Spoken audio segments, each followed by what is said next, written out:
Educational channel విద్యా ఉద్యోగ సమాచారానికి స్వాగతం.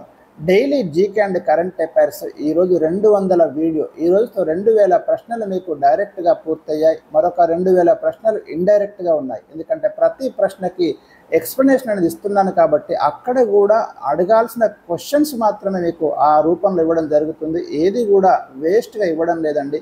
ప్రతి కాంపిటేటివ్ ఎగ్జామ్స్కి యూజ్ అయ్యే ఇన్ఫర్మేషన్ మీకు ఇక్కడ ఉంటుంది, మీరు గమనించండి.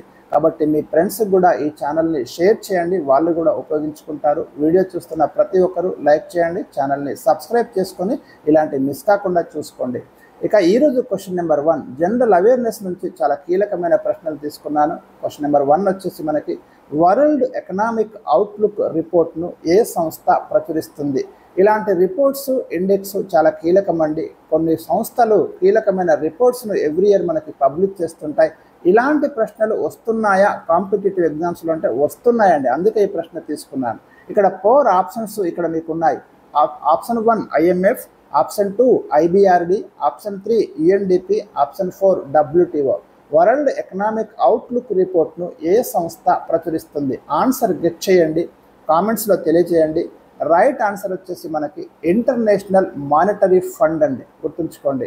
ఇక మిగతా 3 చూద్దాం. ఈ ఇంటర్నేషనల్ మానిటరీ ఫండ్ అనేది మనకి దీని యొక్క హెడ్ క్వార్టర్ వాషింగ్టన్లో ఉంది. దీన్ని అంతర్జాతీయ ద్రవ్యనిధి సంస్థ అంటాం. ఇక IBRD అనేది మీరు గుర్తుంచుకోండి, international bank for reconstruction and development. దీన్నే మనం వరల్డ్ బ్యాంక్ అంటాం. ఈ IBRD, ఈ IMF ఈ రెండింటిని కలిపి మనం ఏమంటామంటే బ్రెటాన్ వుడ్స్ కవలలు అంటామండి. ఎందుకంటే అమెరికాలోని బ్రెటాన్ వుడ్స్ నగరంలో జరిగిన కాన్ఫరెన్స్ ఫలితంగా ఈ 2 అంతర్జాతీయ సంస్థలు ఆవిర్భవించడం అనేది జరిగింది. వెరీ ఇంపార్టెంట్ బిట్, ఇది ప్రీవియస్ బిట్ కూడా.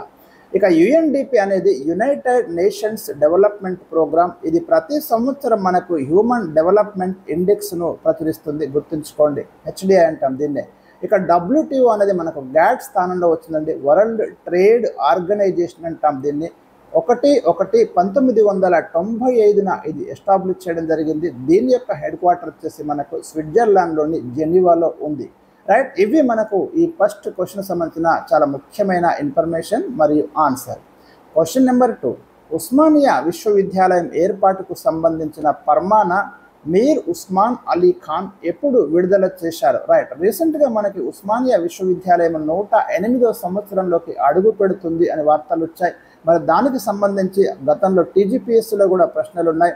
మీర్ ఉస్మాన్ అలీ ఖాన్ 7వ నిజాం నవాబు మరి ఉస్మానియా యూనివర్సిటీ ఏర్పాటుకు సంబంధించిన ఫర్మానాను మనకి 1917 ఏప్రిల్ 26న రిలీజ్ చేయడం జరిగింది. 1918 నుంచి ఇక్కడ విద్యాబోధన ప్రారంభమైంది. ఇక ఉస్మానియా విశ్వవిద్యాలయంలో ఉన్న భవనాల ఆర్కిటెక్ట్ పేరు మీకు మాన్సియర్ జాస్పర్ అండి, బెల్జియంకి చెందిన ఆర్కిటెక్ట్. వెరీ ఇంపార్టెంట్ క్వశ్చన్ ఇది TGPSC పరంగా చూసినప్పుడు. ఇక ఉస్మానియా విశ్వవిద్యాలయంలో ఉన్న భవనాల ఆర్కిటెక్చర్ స్టైల్ వచ్చేసి మనకు ఇండో సర్సానిక్ ఆర్కిటెక్చర్ స్టైల్, గుర్తుంచుకోండి. మీకు అక్కడ ఆర్ట్స్ కాలేజ్ బిల్డింగ్ చూస్తేనే అర్థమవుతుంది. సో ఇవి మనకి ఈ సెకండ్ క్వశ్చన్కి ఉన్నటువంటి information. Question number 3 very important. Jammu కాశ్మీర్ను మహారాజా హరిసింగ్ భారత్లో ఎప్పుడు విలీనం చేశారు? రీసెంట్గా మీకు జమ్మూ కాశ్మీర్ ఇష్యూ అనేది భారత్ పాకిస్తాన్ మధ్య చాలా ప్రాబ్లమెటిక్ సమస్యగా ఉందండి. సో ఈ జమ్మూ కాశ్మీర్ అనేది మనకి ఎప్పుడు విలీనం చేశారు అనే ప్రశ్న ఇచ్చాను. 4 ఆప్షన్స్ ఇక్కడ మీకు ఉన్నాయి చూడండి. రాజా హరిసింగ్ ఎప్పుడు జమ్మూ కాశ్మీర్ను భారత్లో మరి మెర్జ్ చేశారు? 1950 జనవరి 26, 1957 August 15, 1947 October 26, 1947 August 15. Right answer అయితే మీరు గెట్ చేయండి, మీకు క్లారిటీ ఉంటే తప్ప ఆన్సర్ చేయలేరు. ఇక్కడ రైట్ ఆన్సర్ వచ్చేసి మనకి 1947 అక్టోబర్ 26న జమ్మూ కాశ్మీర్ సంస్థానాన్ని భారత్లో రాజా హరిసింగ్ విలీనం చేయడం అనేది జరిగింది.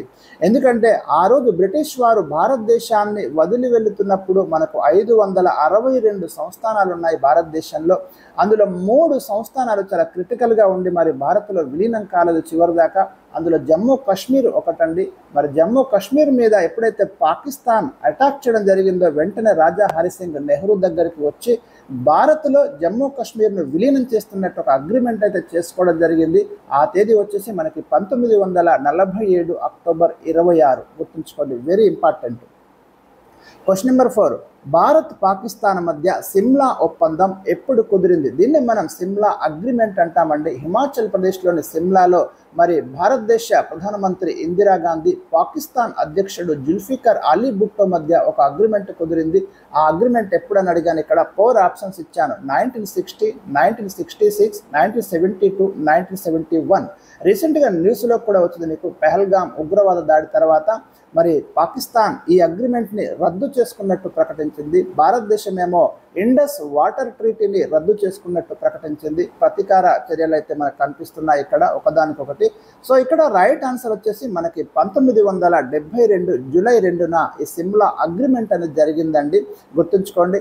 1960 సెప్టెంబర్ 19 ఇది సింధు జలాల ఒప్పందం అండి భారత్ పాకిస్తాన్కి మధ్య. 1966 జనవరి 10 ఇది తాష్కెంట్ ఒప్పందం అండి. జవహర్లాల్ అప్పుడు మనకి లాల్ బహదూర్ శాస్త్రి అయూబ్ ఖాన్కి మధ్య జరిగింది 1965 వార్ తర్వాత. ఇక 1971లో భారత్కి పాకిస్తాన్కి బంగ్లాదేశ్ విషయంలో యుద్ధం జరిగింది. ఆ యుద్ధం తర్వాతనే ఈ సిమ్లా అగ్రిమెంట్ అనేది 1972 జూలై 2న జరిగింది. గుర్తుంచుకోండి.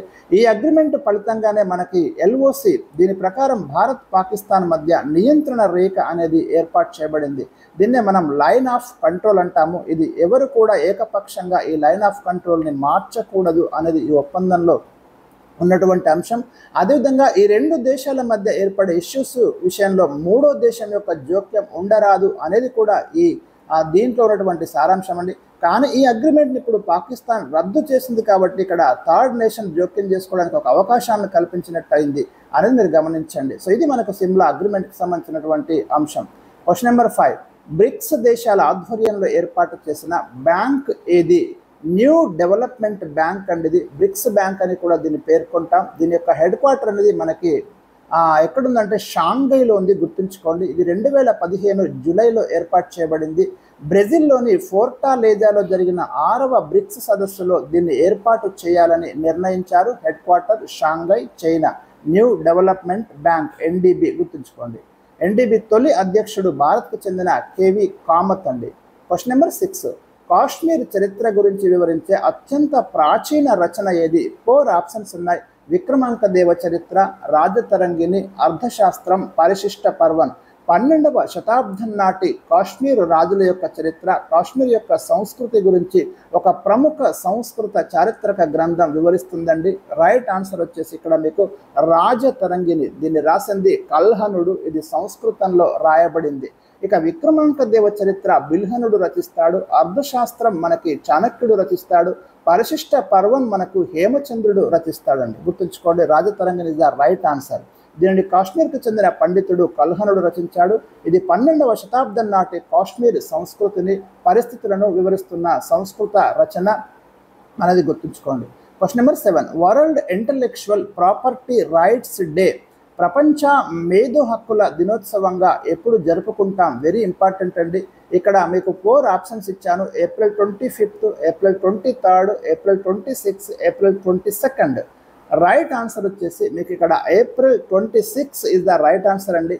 ఏప్రిల్ 25 మలేరియా దినోత్సవం. ఏప్రిల్ 23 వరల్డ్ బుక్ డేగా జరుపుకుంటున్నాం, ప్రపంచ పుస్తక దినోత్సవం. ఏప్రిల్ 22 వచ్చేసి ప్రపంచ ధరిత్రి దినోత్సవంగా జరుపుకుంటున్నాం. ఇది April 26 world intellectual property rights day. అంటే మనకు మేధో సంపత్తి, కాపీ రైట్స్ కానివ్వండి, పేటెంట్స్ కానివ్వండి, వాటి మీద అవేర్నెస్ కోసం అయితే దీన్ని జరుపుకుంటున్నాం. ముఖ్యంగా మీకు patents, copy rights, trade marks గురించిన అవగాహన కల్పించడానికి ఈ దినోత్సవాన్ని జరుపుకుంటున్నారు. Question number 8 previous question. WIPO వైఫో విస్తరించండి. వైఫో అంటే వరల్డ్ ఇంటలెక్చువల్ ప్రాపర్టీ ఆర్గనైజేషన్ అండి. ప్రపంచ మేధో సంపత్తి సంస్థ అని పిలుస్తాం దీన్ని. దీని యొక్క హెడ్ క్వార్టర్ వచ్చేసి మనకు జెనీవాలో ఉంది. 1967లో జరిగిన యుఎన్ఓ సర్వసభ్య సమావేశంలో దీన్ని ఏర్పాటు చేయాలని నిర్ణయించుకున్నారు. 1970 ఏప్రిల్ 26 నుండి ఇది అమల్లోకి వచ్చింది. అందుకే మనం ఏప్రిల్ 26ను వరల్డ్ ఇంటలెక్చువల్ ప్రాపర్టీ రైట్స్ డేగా జరుపుకుంటున్నాం. గుర్తుంచుకోండి. అంటే పేటెంట్స్కు సంబంధించి, కాపీ రైట్స్కి సంబంధించి కీలకమైన అంశాలు దీంట్లో మనకి కనిపిస్తాయి. Question number 9. పాకిస్తాన్లో విద్యుత్ ఉత్పత్తికి కీలకమైన మంగళ డ్యామ్ ఏ నదిపై నిర్మించబడింది? జీలం, రావి, సింధు, చీనాబ్. 4 ఆప్షన్స్ అయితే మనకి ఇక్కడ ఉన్నాయి. పాకిస్తాన్లో విద్యుత్ ఉత్పత్తికి కీలకమైన మంగళ డ్యామ్ ఏ నదిపై నిర్మించబడింది? జీలం, రావి, సింధు, చినాబ్. రైట్ ఆన్సర్ వచ్చేసి మనకి జీలం నది మీద నిర్మించబడిందండి. అక్కడ మీకు పాకిస్తాన్ కావాల్సిన కొంత విద్యుత్తునైతే దాదాపు 8% విద్యుత్తు ఇక్కడ నుంచి ఉత్పత్తి అవుతుంది. తర్బేలా డ్యామ్ ఏమో సింధు నది మీద నిర్మించబడింది. Question number 10 last. భారతదేశం వద్ద ఉన్న 2 విమాన వాహక నౌకలు ఎయిర్ క్రాఫ్ట్ క్యారియర్స్ ఏవి? INS Vikramaditya and INS Vikrant. ఈ రెండు కూడా మన దగ్గర ఉన్న ఎయిర్ క్రాఫ్ట్ క్యారియర్స్ అండి. ఐఎన్ఎస్ విక్రమాదిత్య దీనిని భారత్ రష్యా నుండి కొనుగోలు చేసింది. కియోవ్ తరగతికి చెందిన అడ్మిరల్ గోర్షకోవ్ విమాన వాహక నౌకను విక్రమాదిత్యగా పునర్నిర్మించడం జరిగింది. ఇది 2013లో భారతీయ నౌకాదళంలోకి ప్రవేశించింది. ఐఎన్ఎస్ విక్రాంత్ ఇది భారతదేశం స్వయంగా నిర్మించిన మొట్టమొదటి దేశీయ విమాన వాహక నౌక. సో ఇవి ఈరోజు నేను మీకు అందించిన కీలకమైన ప్రశ్నలు.